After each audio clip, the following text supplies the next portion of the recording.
नमस्कार, आप देख रहे हैं न्यूज 18 बिहार झारखंड और मैं आपके साथ लक्ष्मी। कल तक झारखंड की सियासत में संथाल का पारा हाई था, लेकिन अचानक चंपाई सोरेन नाम के आए तूफान ने कोल्हान की राजनीति की चर्चा में ला दिया है। और देखिए, सवाल यह है कि क्या आगामी विधानसभा चुनाव में संथाल बनाम कोल्हान की लड़ाई होने जा रही है। इस रिपोर्ट में देखिए।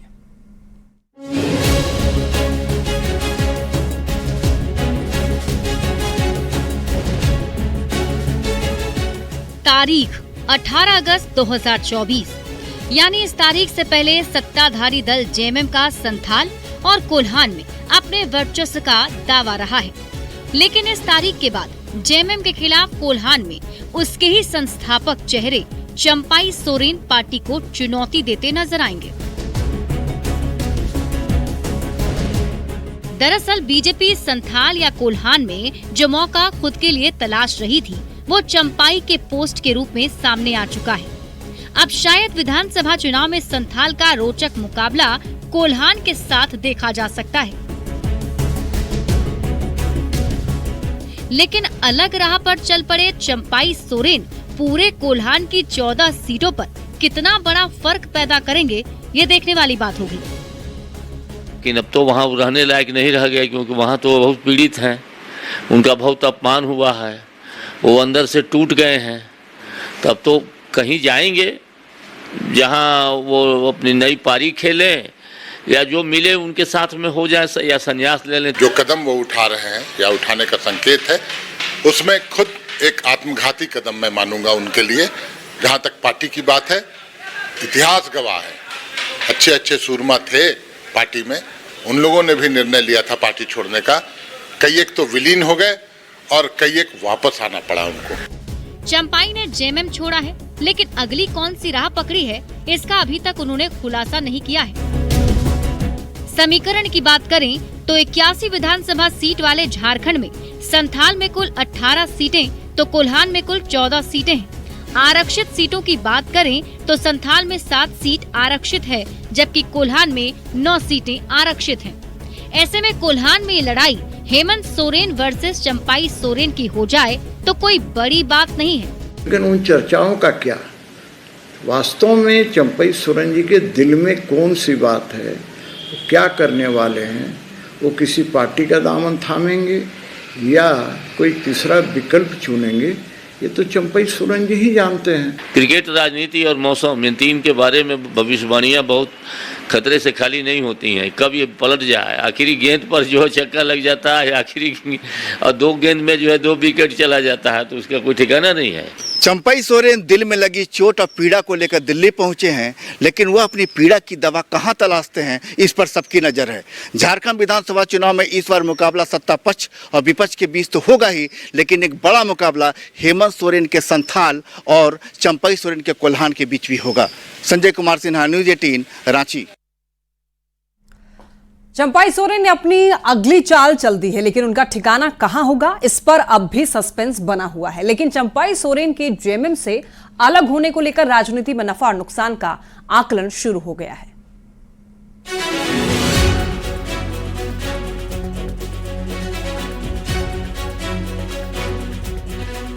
चंपाई सोरेन और झारखंड मुक्ति मोर्चा की नाराजगी ने झारखंड की राजनीति को ऐसे मोड़ पर लाकर खड़ा कर दिया है, जहां से झारखंड के आंदोलनकारी नेता अपनी ही पार्टी से नाराज होकर विधानसभा चुनाव से पहले नई चाल चलने की तैयारी कर रहे हैं। विधानसभा चुनाव से पहले उनकी ये नाराजगी पार्टी को एक बड़ा झटका दे सकती है।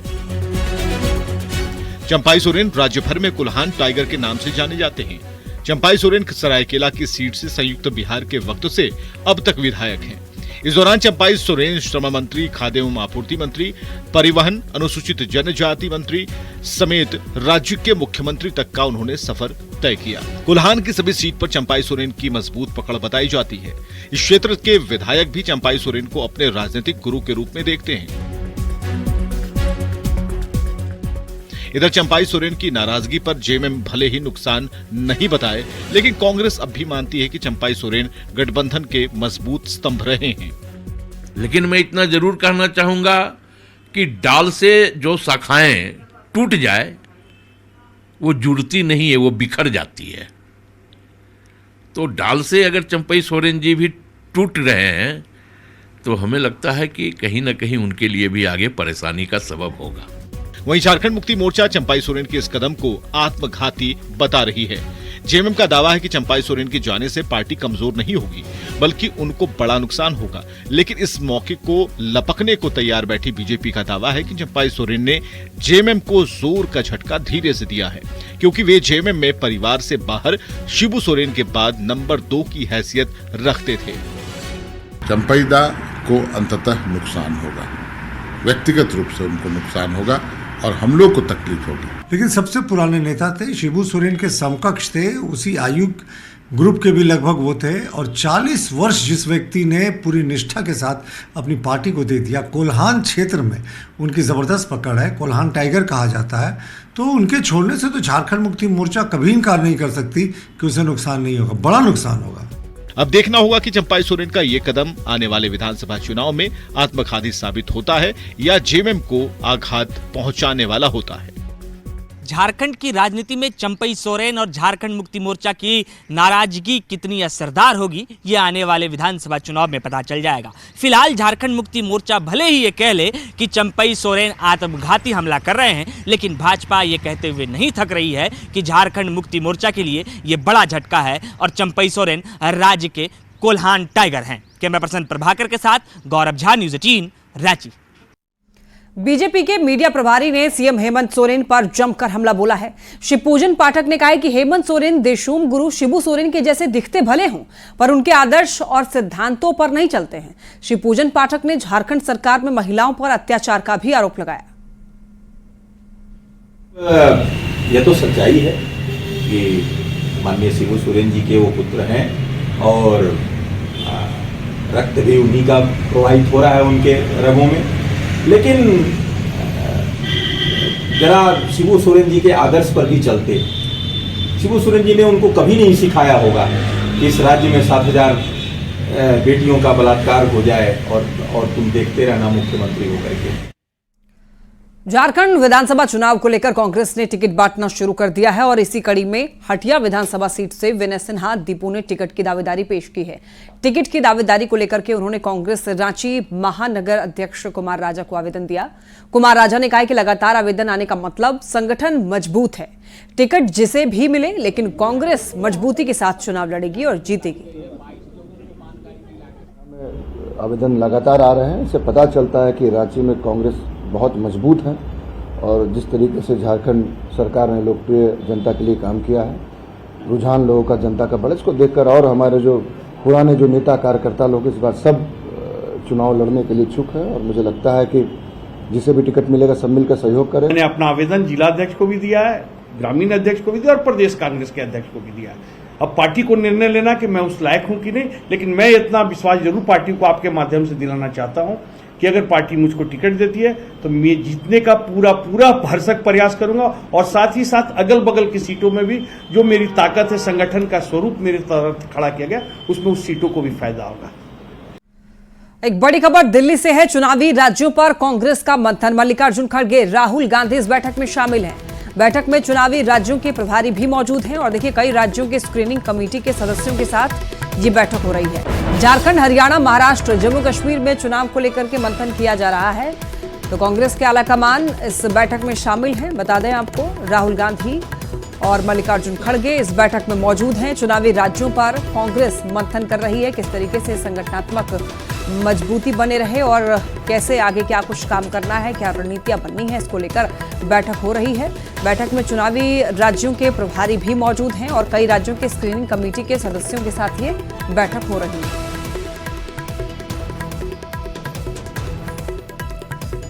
स्वास्थ्य मंत्री बन्ना गुप्ता के विभीषण वाले बयान पर जेएमएम प्रवक्ता मनोज पांडे ने कड़ी आपत्ति जताई है। उन्होंने कहा है कि ये एक व्यक्ति का निजी बयान है और उससे उनकी पार्टी का कोई लेना देना नहीं है। साथ ही उन्होंने कांग्रेस के साथियों से ऐसी भाषा का प्रयोग से बचने की भी अपील की है। जवाब देंगे, बन्ना गुप्ता जी देंगे। बन्ना गुप्ता जी ने इस तरह की भाषा का प्रयोग किया, उनका विचार क्या सोच के बोले, इससे हमारी पार्टी को कोई लेना देना। सुझाव दूंगा कांग्रेस के साथियों को कि इस तरह की भाषा का प्रयोग न करें। राजनीति अपनी जगह है, लेकिन जो मान और मर्यादा, जो इतना दिनों का साथ उनका रहा है हमारी पार्टी में, आज भी हमारे साथ है, उनके बारे में ऐसी भाषा का प्रयोग नहीं होना चाहिए। मयंक सिंह उर्फ सुनील मीणा और प्रिंस खान दोनों झारखंड पुलिस के लिए सिरदर्द बन गए हैं। दोनों गैंगस्टर्स विदेश में बैठकर अपने गुर्गों की मदद से आपराधिक वारदात को अंजाम देते हैं। पुलिस ने इन पर नकेल कसने के लिए इनका पासपोर्ट रद्द करा दिया है और लुकआउट नोटिस भी जारी किया गया है। एटीएस लगातार दोनों की गैंग के गुर्गे की पहचान कर रही है और उनकी गिरफ्तारी के प्रयास भी लगातार की जा रही है।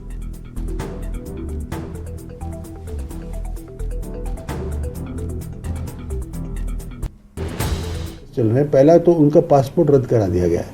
पासपोर्ट रद्द कराने का मतलब कि वो अब कहीं ट्रैवल नहीं कर सकते, क्योंकि ट्रैवल करने के लिए आपको लाइव पासपोर्ट चाहिए, वो जब्त पासपोर्ट पर ट्रैवल नहीं कर सकते।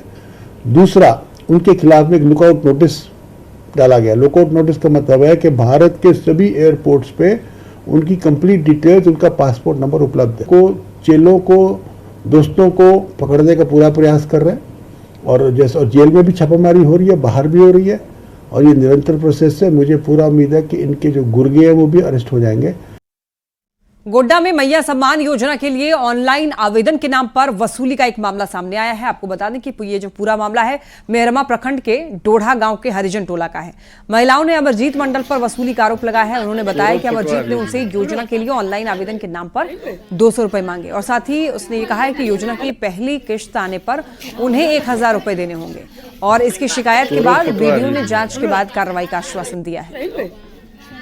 सम्मान योजना का गए थे उसी का ऑनलाइन कराने, तो बोला क्या है कि 200 रुपये पैसा लगेगा। तो हम सब गए वहाँ पे और वहाँ से वो सुनने में आया कि 200 रुपये पैसा ले रहे हैं। यहाँ पे हुआ क्या कि महिलाओं से 200 रुपया करके लिया गया ये मैया योजना के तहत, जबकि ये सब कोई फॉर्म पंचायत में जब शिविर लगा था वहाँ फॉर्म जमा कर दिया है और 200 रुपया पैसा भी लिया। ऊपर से ये भी कहा कि 1000 रुपया जब मिलेगा तो 1000 रुपया देना है। अब पहला जो आएगा तो, ताकि हम करवा दिए इसीलिए। धनबाद के SNMMCH में लगातार चौथे दिन भी ओपीडी सेवा बंद है। जूनियर डॉक्टर की हड़ताल के कारण मरीजों को काफी दिक्कतों का सामना करना पड़ रहा है। सभी डॉक्टर कोलकाता में ट्रेनी डॉक्टर के साथ हुए दुष्कर्म और हत्या का विरोध कर रहे हैं। डॉक्टरों ने प्रदर्शन करते हुए जमकर नारेबाजी की और डॉक्टरों की सुरक्षा की मांग की।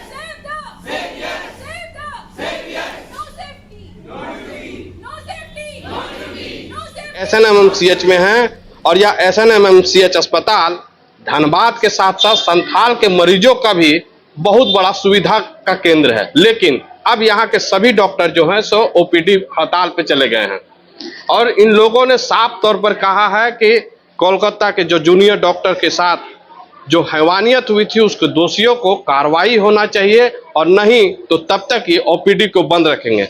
हालांकि इन जूनियर डॉक्टरों ने और यहाँ के डॉक्टर ने इमरजेंसी सेवा को बहाल रखा है, लेकिन इनकी ओपीडी बंद करने से मरीजों को खासी परेशानी हो रही है। हम लोग तो बिल्कुल भी सुरक्षा महसूस नहीं कर रहे, मतलब कि वो जहाँ पे काम कर रही थी वो अपना ऑन ड्यूटी में थी, वो जब सेफ नहीं है तो हम लोग तो बाहर बस ट्रेन सड़क में कहीं भी सेफ नहीं है। जब हमारे ओपीडी बंद होने का एक ही कारण है जो आरजीकर में हुआ, उसके लिए हमें उसके जस्टिस चाहिए। हमें चाहिए जो मैम के साथ हुआ, पीजी सेकेंड ईयर स्टूडेंट थी वो, जो हुआ नहीं होना चाहिए था, उसके लिए हम लोग को जस्टिस चाहिए। सेकेंड, हम लोग को प्रोटेक्शन चाहिए खुद के लिए भी। अभी जितने भी छात्र इंटर्न जूनियर रेजिडेंट लोग हैं, ये लोग ऐसे स्ट्राइक पर चले गए हैं जो कलकत्ता की दुखद घटना हुई थी उसके विरोध में।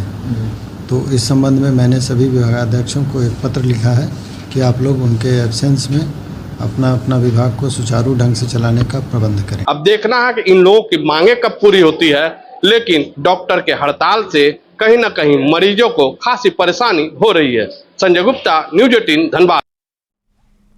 अब आपको राजधानी रांची लेकर चलते हैं, जहां पर कोलकाता कांड के विरोध में डॉक्टरों का आंदोलन जारी है। रिम्स में आंदोलन कर रहे डॉक्टरों ने कलाई पर काली पट्टी बांधकर राखी मनाई है। डॉक्टर ने कहा है कि रक्षाबंधन का अर्थ है रक्षा करना। हम सरकार से अपनी रक्षा की अपील करते हैं कि रिम्स के डॉक्टर को सुरक्षा व्यवस्था दिलाई जाए।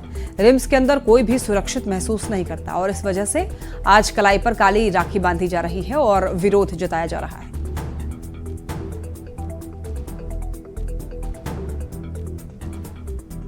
आज रक्षाबंधन का दिन है और रक्षाबंधन के दिन रिम्स के जो डॉक्टर आंदोलनरत हैं वो अनोखे तरीके से राखी बना रहे हैं। इस वक्त हमारे साथ डॉक्टर है, एक बार मैम आप हाथ आगे दिखा देंगे कि देखिए कि किस तरीके से इन्होंने आज राखी के अवसर पर एक अलग तरह से विरोध जताने का प्रयास किया। आज राखी का दिन है, आप लोग विरोध भी कर रहे हैं, ये क्या संदेश है? ये संदेश हमारे मुख्यमंत्री जी के लिए है कि वो हमें जो संवेदना दे रहे हैं ट्वीट के माध्यम से, हमें कुछ एक्शंस भी करके दिखाएं, हमारे लिए एक सेफ वर्किंग एनवायरनमेंट बनाएं रिम्स में, ताकि हम लोग यहाँ पे निर्भय होकर काम कर सकें। भाइयों के हाथ पर बहनों की राखी होती है, लेकिन डॉक्टर साहब के हाथ पर ये काली पट्टी लगी हुई है। सर, ये काली पट्टी क्यों और क्या संदेश? देखिए, आज रक्षाबंधन है, इसमें एक रक्षा शब्द का विवरण आता है। इसमें एक सिंपल सी बात है कि हमारे रक्षा के लिए भी हमारे गार्जियन हैं, जो कि हमारे हेल्थ मिनिस्टर हैं और हमारे सीएम हैं। तो उनको रक्षाबंधन के त्योहार पे ही सही, मगर यहाँ पे रिम्स में आना चाहिए और पूछना चाहिए कि हम लोगों को क्या दिक्कतें आ रही हैं, ना कि बस एक ट्विटर पे ट्वीट कर देने से उनकी सारी बातें हम तक पहुंच जाएंगी। बिल्कुल लिखित आश्वासन चाहिए, ताकि हम लोगों में भी वो एक रक्षा का भाव आ सके कि हम लोग सुरक्षित हो सकते हैं और आगे इस पर कुछ कार्रवाई करेगी रिम्स एडमिनिस्ट्रेशन। बिल्कुल, तमाम जो डॉक्टर्स हैं उनका ये अनोखा आंदोलन जो है वो लगातार रिम्स के अंदर जारी है, और इस आंदोलन की वजह से लगातार मरीजों को यहाँ परेशानी हो रही है। मरीज जो ओपीडी सेक्शन में आ रहे हैं उनका इलाज यहाँ नहीं हो रहा है। हालांकि जो मरीज जिनकी हालत ज्यादा खराब रह रही है उसे रिम्स जो जूनियर डॉक्टर्स हैं उनके द्वारा इमरजेंसी में भेजा गया है। इमरजेंसी में डॉक्टर ये भी बताते हैं कि वहाँ डॉक्टरों की तादाद इस वजह से बढ़ाई गई है ताकि अगर मरीजों को इमरजेंसी में अधिक परेशानी हो तो वहाँ अधिक से अधिक डॉक्टर मौजूद रहे। कैमरा पर्सन प्रभाकर के साथ गौरव झा, न्यूज 18 रांची। सीएम हेमंत सोरेन ने अपने सभी भाई बहनों के साथ राखी का त्योहार मनाया है और हेमंत सोरेन की बड़ी बहन अंजनी सोरेन ने उनकी कलाई पर राखी बांधकर उनकी लंबी उम्र और स्वास्थ्य की कामना की है। इस दौरान बसंत सोरेन और उनकी चचेरी बहनें आशा संचला भी सीएम के साथ में रहीं। इस अवसर पर मुख्यमंत्री ने समस्त राज्यवासियों को श्रावण पूर्णिमा और रक्षाबंधन की शुभकामनाएं दी। जमशेदपुर के एग्रीको में अपने आवास पर ओडिशा के राज्यपाल रघुवर दास ने रक्षाबंधन मनाया। उन्होंने अपनी बहनों से राखी बंधवाई और उनसे आशीर्वाद लिया। इस दौरान उनके 3 बहन और 2 भाई साथ में मौजूद रहे। उन्होंने सभी देशवासियों को रक्षाबंधन की बधाई दी और कोलकाता में ट्रेनी डॉक्टर के साथ दरिंदगी पर दुख जताया। ट्रेनी डॉक्टर के साथ जो घटना हुई बहुत ही दुखद घटना है। भगवान उन सबको सद्बुद्धि दे और नारी शक्ति का हम प्राचीन काल से जो पूजा करते हैं, उनसे आशीर्वाद लेते हैं, तो आशीर्वाद हम सबको मिले। लोहरदगा में सावन की आखिरी सोमवारी पर श्रद्धालु भगवान शिव की आराधना में डूबे हुए नजर आए। शिवालय में भक्तों का जनसैलाब दिख रहा है। सुबह से ही भक्त मंदिर पहुंचकर भगवान शिव का जलाभिषेक कर पूजा अर्चना कर रहे हैं, तो कुछ लोग राखी भी बांध रहे हैं। इस मौके पर भगवान शिव की झांकी भी निकाली गई, जिसमें हजारों की संख्या में श्रद्धालु शामिल हुए।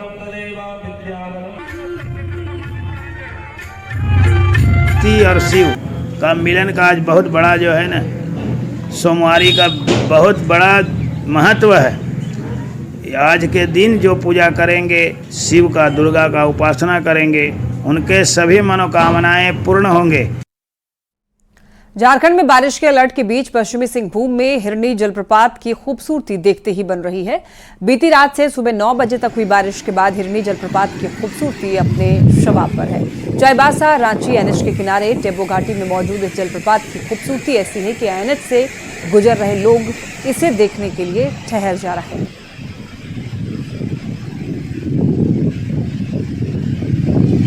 टेबो घाटी में ये हिरनी जलप्रपात है जिसकी खूबसूरती देखते ही बन रही है। बता दें आपको, बारिश के बाद हिरनी जलप्रपात की खूबसूरती बढ़ गई है और नेशनल हाईवे से गुजरने वाले लोग इस खूबसूरती को थोड़ी देर वहां पर ठहर कर देखते हैं, फोटो खींचते हैं और उसके बाद फिर वहां से निकलते हैं। और ये तस्वीरें आप भी देख सकते हैं टीवी स्क्रीन पर। देखिए कितना खूबसूरत नज़ारा, ये नेचर ब्यूटी।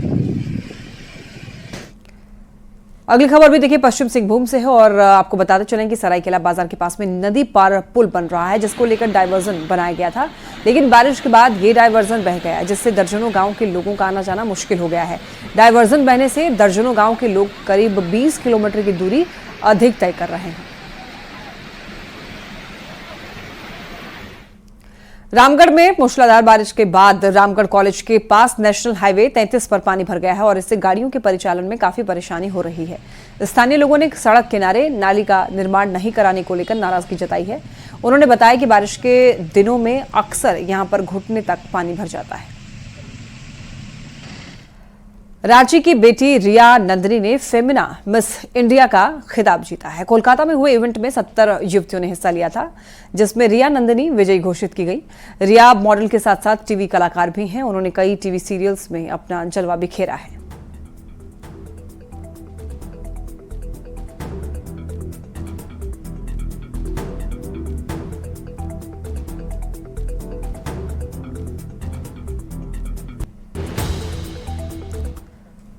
और इसी के साथ बुलेटिन में इतना ही। नजर